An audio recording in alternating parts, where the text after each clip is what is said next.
Hello,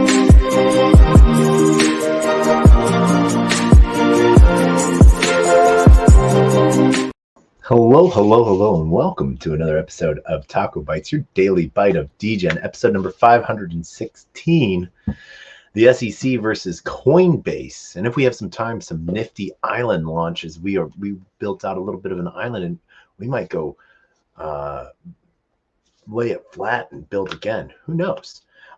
But I want to shout out to everyone that's joining us tonight from LinkedIn, Player One Taco YouTube, 0x Degens YouTube, Twitch, Twitter video, Twitter Spaces, Rumble, Unlonely, Kick, and Telegram.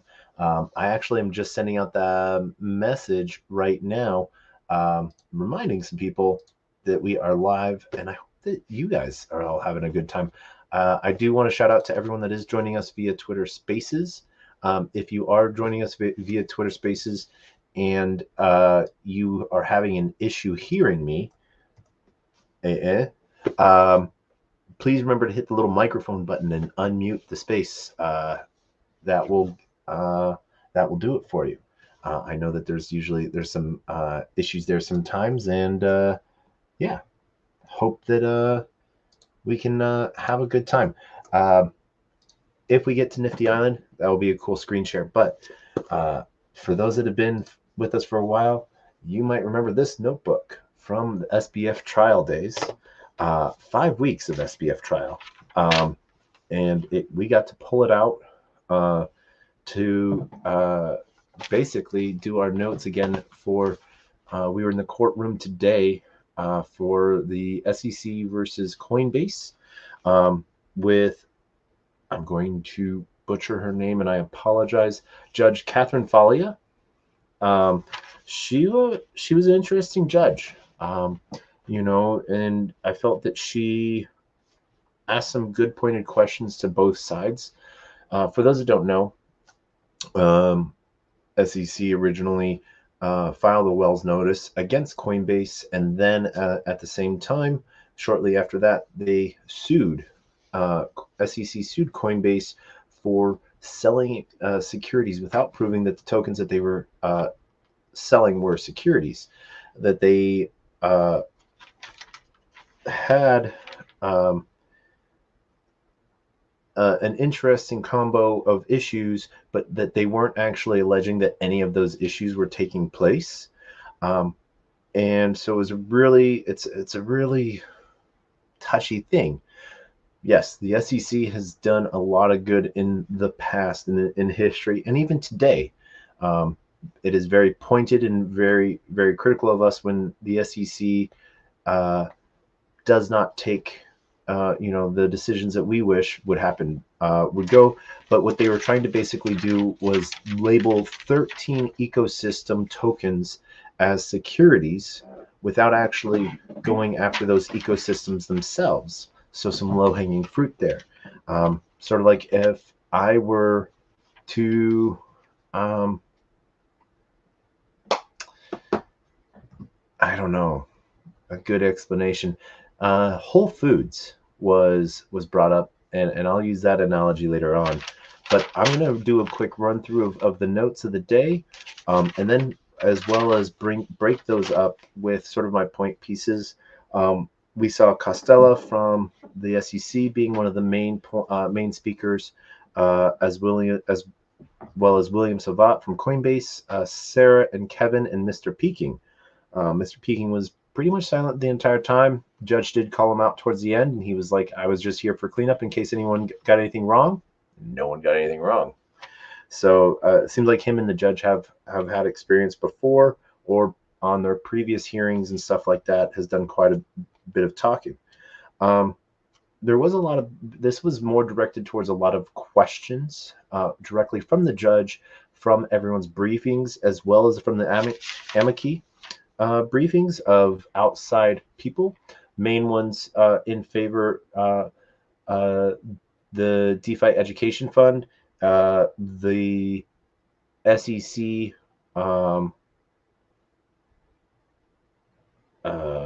the 6 SEC experts, securities experts, and then another one I think that was filed on behalf by John as well. John Deaton. And so there was three big things, four things that we're sort of talking about: spot trading, institutional trading, their wallet, and staking, as well as a lot of concern pushed around the asset hub. Yet the SEC didn't really talk about the asset hub, and so Coinbase pointed out that, like, hey, they say that the asset hub is this big bad thing, but they only mention it once, and then they repeat themselves 400 times, and quite interesting take.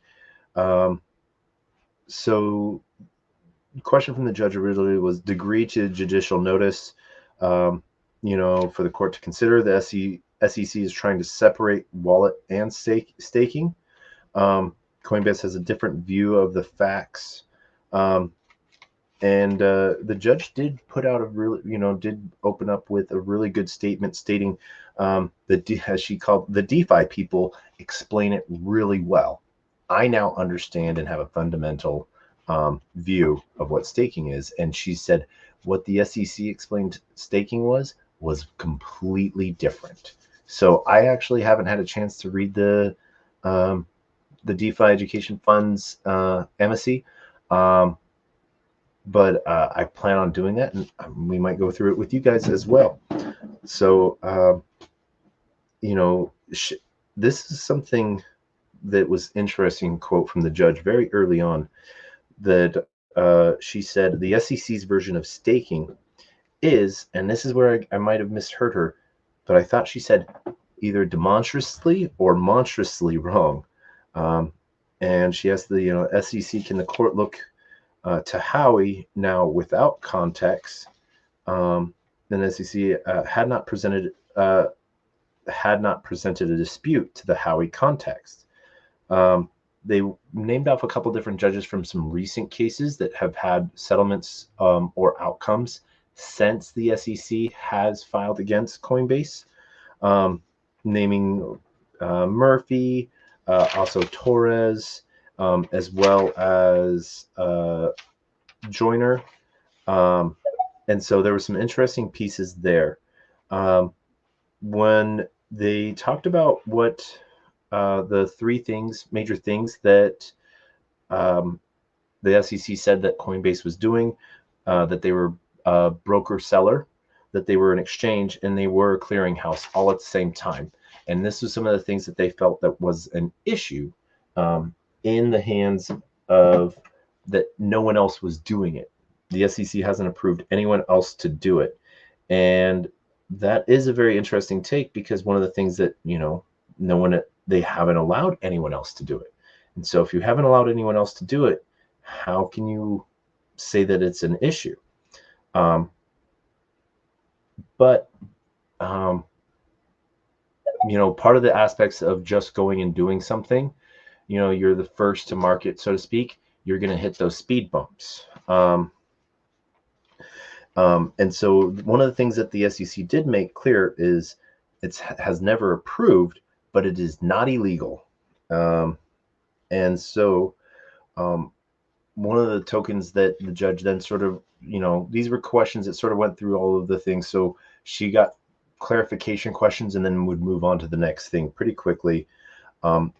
She then talked about Nexo token, asking for how is this violating securities? And the SEC's, it doesn't pass the Howey test. But she was then going deeper into it, is how does it violate the securities? How is it not? And they sort of ran around and said that there was a contractual agreement. That's what they kept coming back to. They didn't really use any other prongs of the Howey test. They came back to this contractual agreement for investment. As they like to call Saul, they kept saying Saul. And the third party at issue is the violating the focus is the issuer. So how that came out. One of the things that the SEC did point out was that it was computer code, and that there was a network and ecosystem. This is where, talked about rebroadcasting and amplification, because the token itself is not a security. So they talked then more about the promoter side of things as well. And one of the things that I felt that they left out was when they were talking about how the price of the value goes up without anyone doing anything. Unfortunately, that's not the way open book orders actually work, or LP dexes work, and that is because for the price to move, the devs can do amazing things, but if no one buys the token, the price doesn't go up. So trying to say that it's expecting the token to go up on the price of doing nothing in and of it of myself, me alone buying the token makes the price go up. So it's a really interesting aspect there, to see how that might work. One of the annoying things that they kept saying repeatedly, they kept repeating, Judge Raycroft, that oversaw as the court, first the SEC, then the court, and then Coinbase just ran with it. But the Terraform case, aka what was reality, the Terra Luna case, they couldn't remember that, and they kept calling it the Terraform case. And so the judge asked the SEC, how have you determined and picked these tokens? So that was an interesting piece. The SEC didn't have a clear example of why they picked those tokens, but they did pick out tokens that had a lot of infrastructure built around them and hype and stuff like that. Namely, they started off with, she'd asked for several tokens to be explained. The SEC only explained one, and that's Chili's, the Chili token, CHZ. And so the SEC stated that in their white paper, it had bios of the founders and what they've done, tokenomics, and that this was 3 to 4 years before listing on Coinbase, and that the price of the token went up based off of one tweet, that they were burning tokens. And so they used part of the ruling from Judge Raycroft against Terra Luna, talking about tokenomics as being that promoter side of things, that this then makes it a security. She asked them specifically, what token is not a security? And the SEC went, Mr. Costello responded back, I think BTC. And she asked why, and she says, and he answered, because there's no ecosystem behind it. We know that's a lie. And even the Coinbase attorney, Mr. William Savat, went off to talk about the ecosystem and community behind Bitcoin, and that things are being built on it and stuff like that, which was really interesting. So it won. Then the base, the judge then returned back to DeFi education amicus, and asked, the SEC, are they wrong?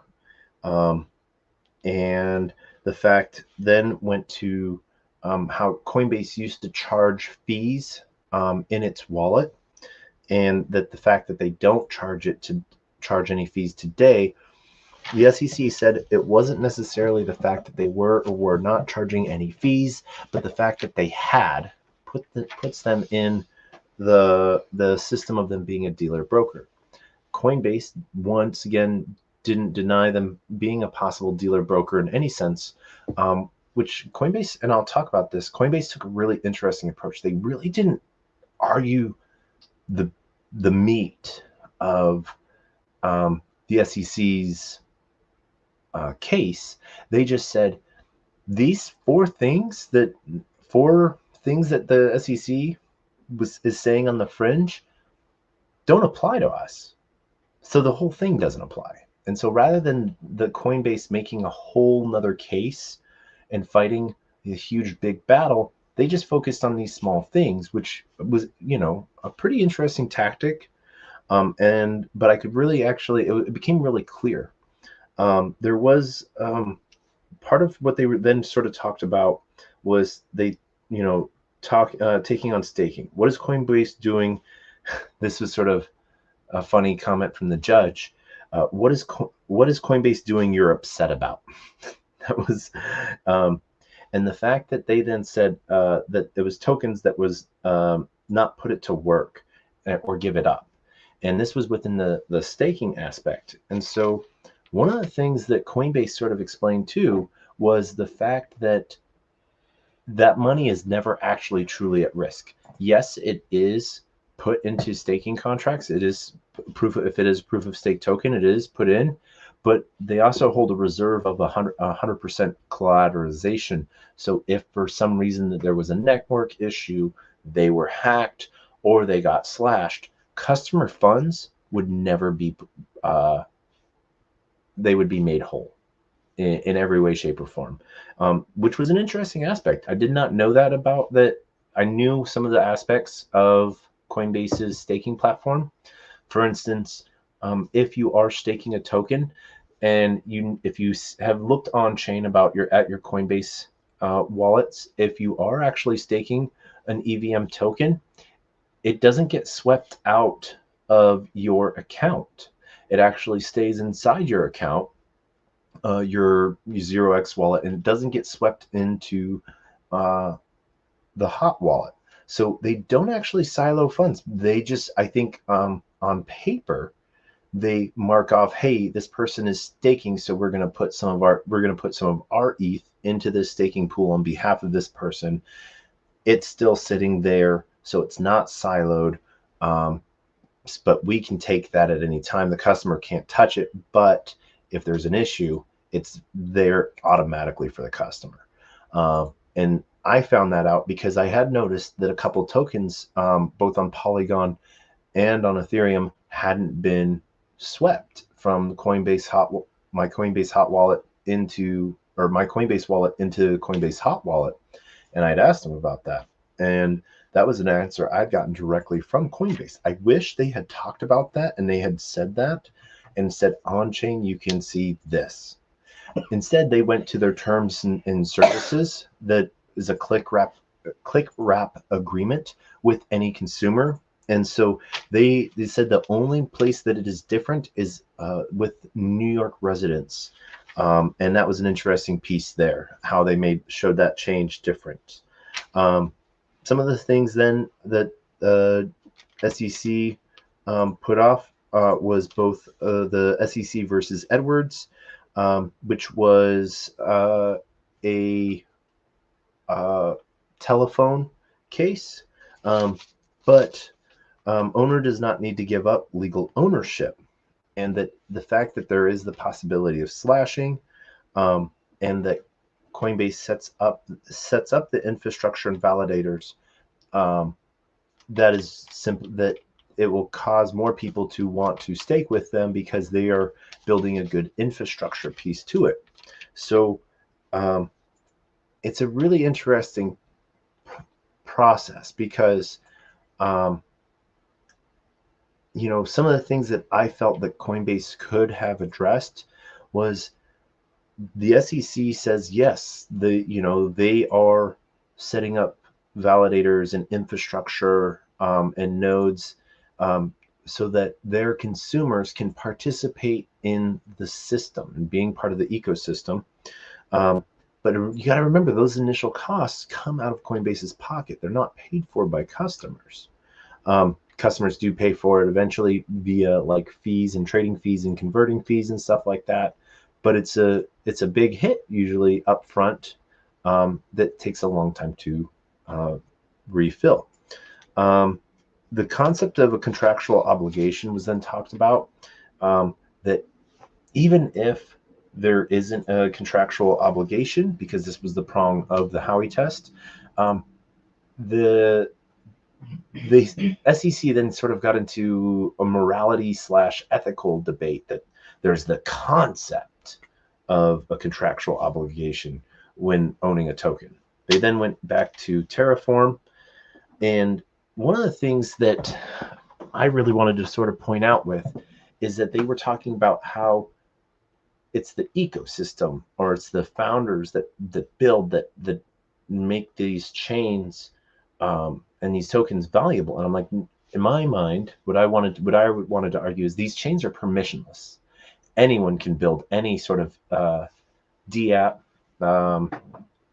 or as SEC said, a DEX, uh, you know, or any type of project on top of that chain, and that contributes to the ecosystem. So it's really not the ecosystem; it's a habit. Um, it's a oh my gosh, I am brain farting on how to say the word correctly. But the habitat is eco-friendly, meaning it's a good habitat to live in. And so if the habitat is good, then more people will come and move there. Um, but one of the things then still wanted to point out that if no one buys the token doesn't just go up in value. It almost like you say, Metcalfe's law, the more people that own something, the more valuable it becomes. And so one of the things then that the judge really wanted to separate from the SEC was that if she were to find in the SEC favors, then the SEC said, then yes, all of these are then securities. So once again, this SEC sort of showed their hand that they're going after Coinbase in this suit, not to really go after Coinbase, but to name 13 token ecosystem tokens as securities without actually going after those ecosystems. And so then then the judge went into abstract and talked about collectibles and, cases of where collectibles are valuable, raise in price. And so they talked about baseball cards and Beanie Babies, and then limited editions and stuff like that, that create scarcity that raise its price. And one of the things that I remember, and stuff like that, was you might get a rookie card someone's first year. Now, if they do good, then that card value goes up. If they don't do good, then that card value is just a card. And so by the SEC's definitions today, if that rookie if you buy that basketball card or baseball card, and that rookie does good, then that is then a security, because the value and price of it increase based upon the work of others and not yourself. So she then talked. One of the questions that I had for one of the attorneys on the side is, they kept saying that this is a contractual obligation of an enterprise. And so I wanted to know if there was a difference between enterprise and token ecosystem / community. The attorney I asked couldn't give me an answer. And so I understood that point, but it's very, very interesting to see that they're trying to look as things as an enterprise rather than as a community or something building. And so then the judge started to ask, is sophistication a limiting factor? That she said that there seems to be pretty smart people, and you have to be a pretty intelligent person to interact with the blockchain. And the SEC pretty much said it doesn't matter how smart you are or dumb you are, that it's still a security, and that you still, even though they talked about other cases where sophistication of an investor or buyer was grounds and cause enough for them to be protected. The SEC then was trying to sort of say that this is not the case, that no matter someone's intelligence, they still need to be protected by the SEC, and the SEC was here to save the day. This is one of the first times when I was in court where I actually just wanted to raise my hand. I was in the back of the courtroom. It would have stood out like a sore thumb, because the question I wanted to ask, if, sort of directed to the judge and to the SEC, I forget the total amount that the SEC is suing Coinbase for, but as a Coinbase user, I wanted to ask the SEC, thank you so much for trying and attempting to look after my best interests. Once again, how much are you suing Coinbase for? Oh, $14 billion. How much of that am I going to get? Oh, the answer would have been none. So it really sort of showcases motivating factors here. And so they then went into the expectations, resembling an expectation of profit, started referencing their 2017 Dow report. And then what they said was with Coinbase's onboarding process of new tokens, that Coinbase is running its own Howey test with its listings, and it is due to the fact that two people with the same standard see and have different views and outcomes. And this is why you should hear this and deny Coinbase's motion to dismiss. This is where Judge Catherine then talked about who she got letters from, that she, not that she was out of place to make a decision, but asking her to deny this because it wasn't grounds for her. She was not the right person to make the decision because it was bigger than her. This would have bigger economic impact than her, and even included letters from Senator Loomis. And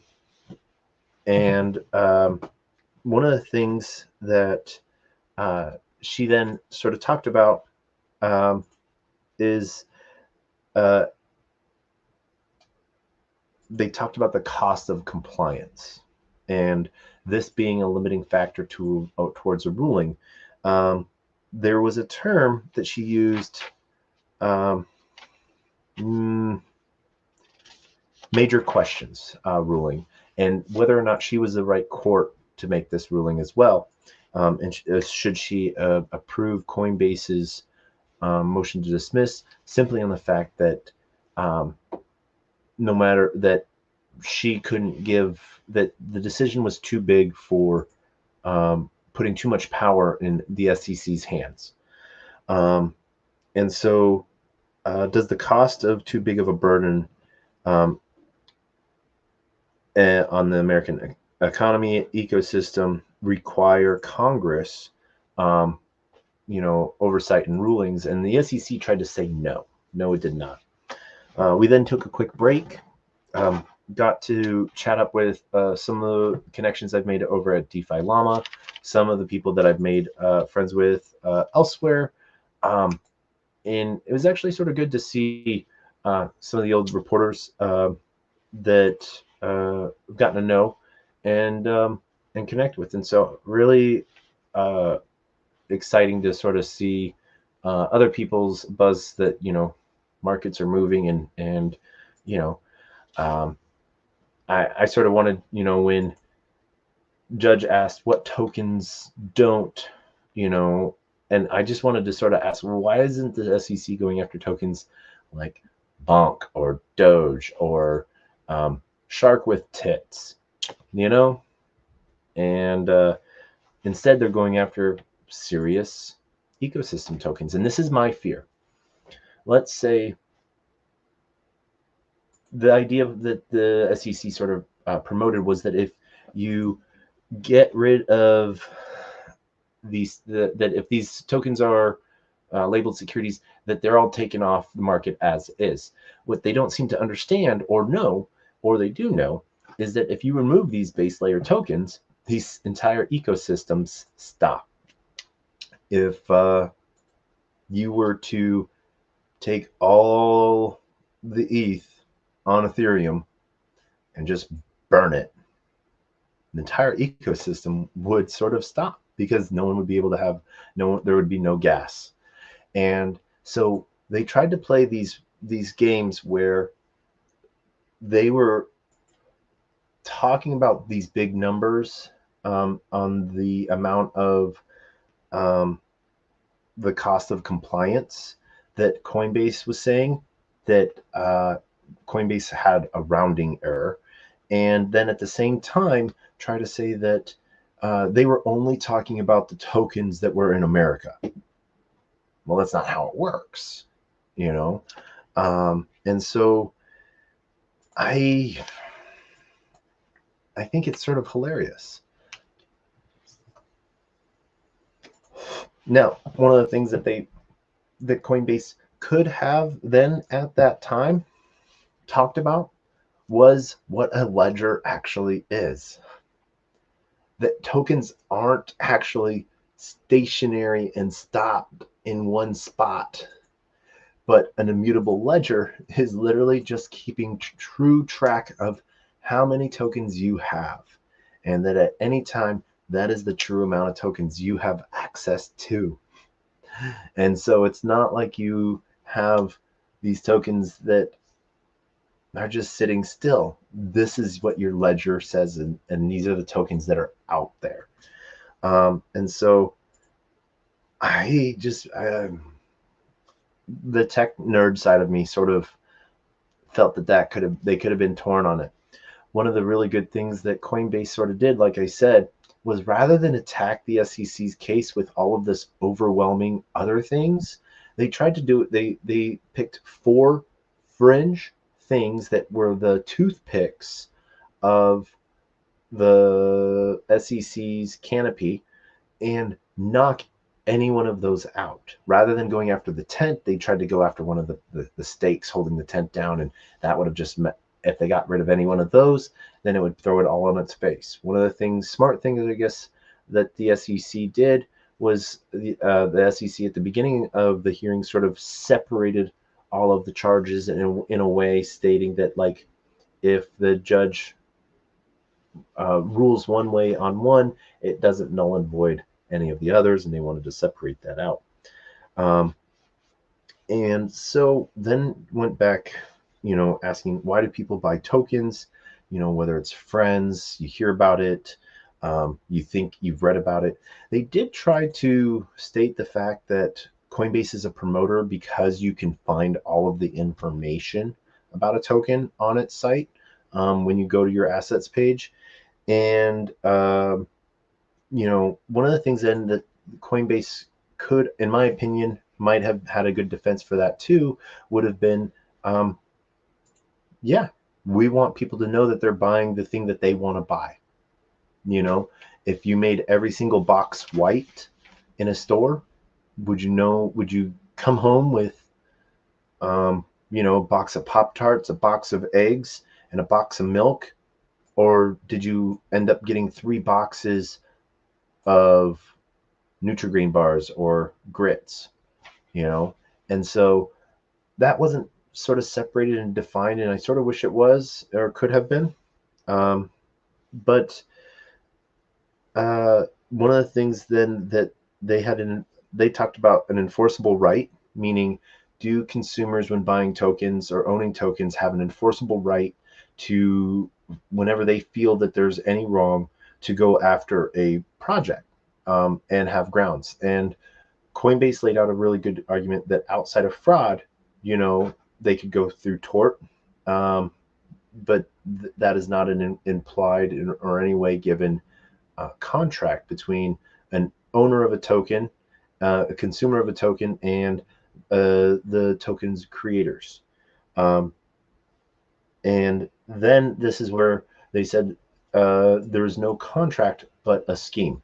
Now, in this terminology, they do not mean scheme as like, ooh, a diabolical scheme.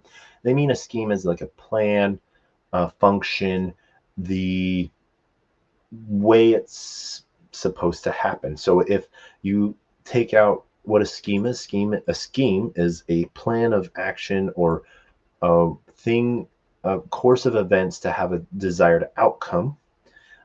If you take out any negative inclination of that, that's sort of what the legal definition of scheme is in a short way. Or also talking about financial instruments, there's a scheme to build products that will push that forward. One of the things then was sort of funny hearing Coinbase talk about first principles, but they weren't talking necessarily about the first principles of crypto, but they were talking around the Section 5 of 33 and 34, and the rulings from Raycroft and Torres, meaning that there is no inherent benefits of owning a token. Stock trade is not the same, with all of the inherent benefits of owning a stock, voting rights, dividends, and so forth. I wished to then really raise my hand and explain liquidity pools and how that might go and happen. And they then sort of talked, the SEC tried to say that, or Coinbase says Howey only applies if a contract or scheme has an enforceable right. They then sort of talked about library, and the SEC said that it was a pure ICO case, because this was not, library was not Coinbase's fight. They didn't argue the SEC on this in any way, shape, or form. I sort of wish they had, just because I just wish they had. But I understand that they were doing a concentrated effort. They then talked about the wallet and staking. And the SEC tried to say that when you're signing an approval with your wallet, that it is a implied suggestion from Coinbase that this is what you should buy and the price you should buy it at, and that you are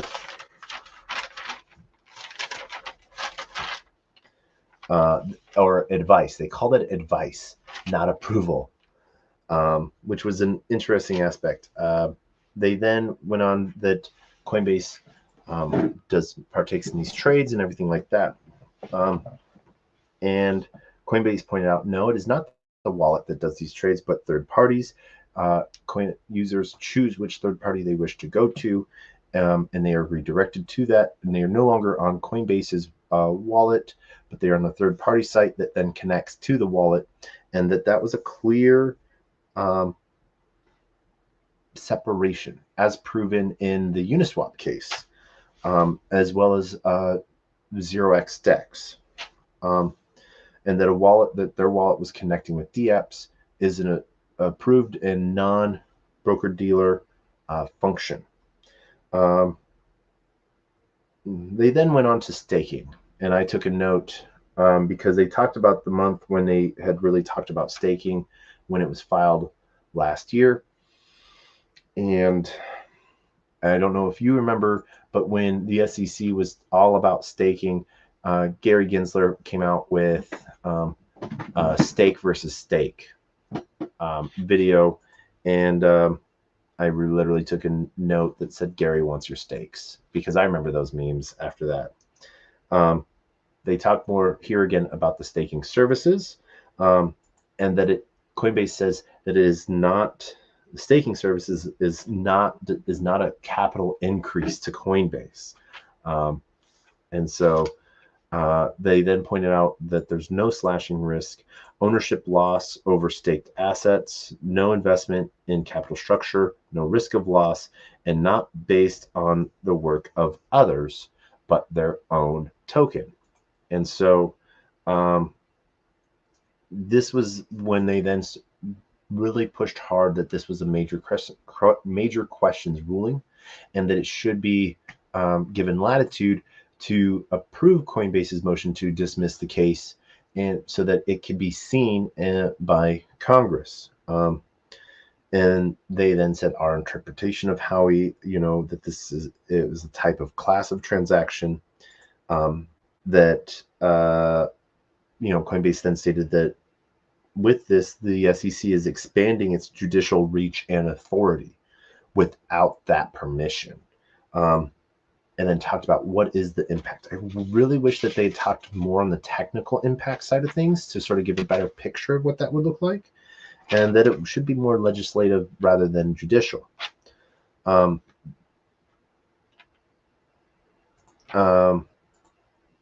of the things within the current architecture they talked about does not work in crypto because there's no path to registration. We then took a quick break, and we then had about 10 minutes of close from both the SEC, finalized by closing from Coinbase itself.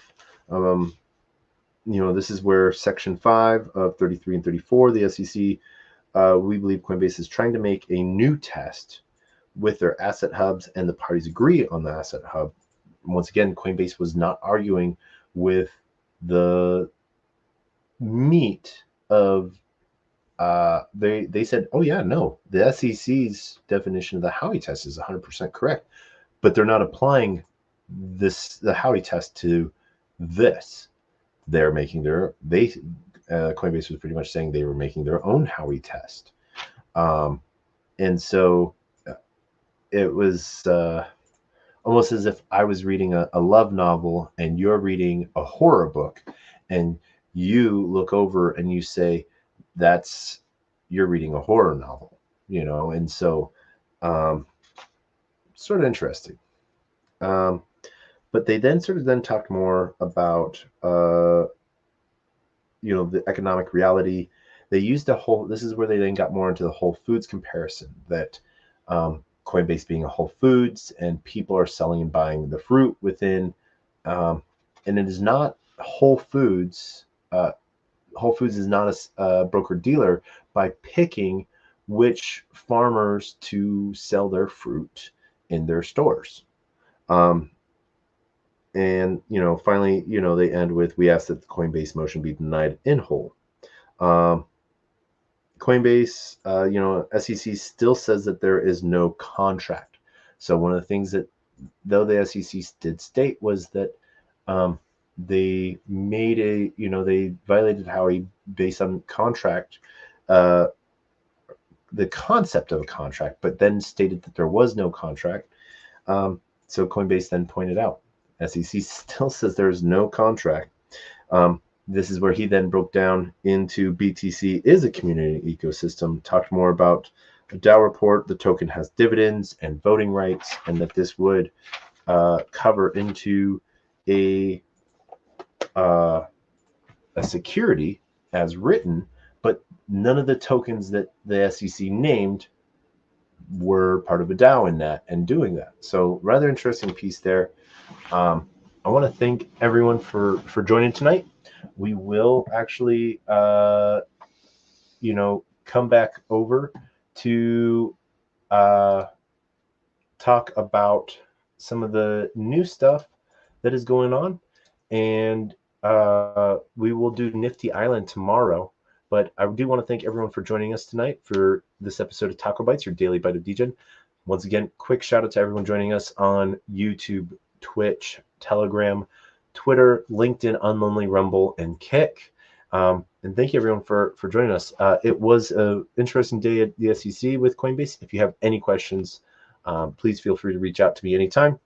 And we will see you on the flip side. And as always, we have to do what we have to do. We have to end with the greatest, worst knock-knock joke on the face of the planet and our words of wisdom, as we've ended 515 episodes so far this way. But a closed mouth cannot be fed, and you cannot feed a closed mouth, meaning if no one knows you're looking for opportunity, opportunity can never come a knocking. If opportunity does come a knocking, no one answers, it's going to keep on walking. Please have a wonderful day and night, GM, and we will see you tomorrow. But knock, knock. Who's there?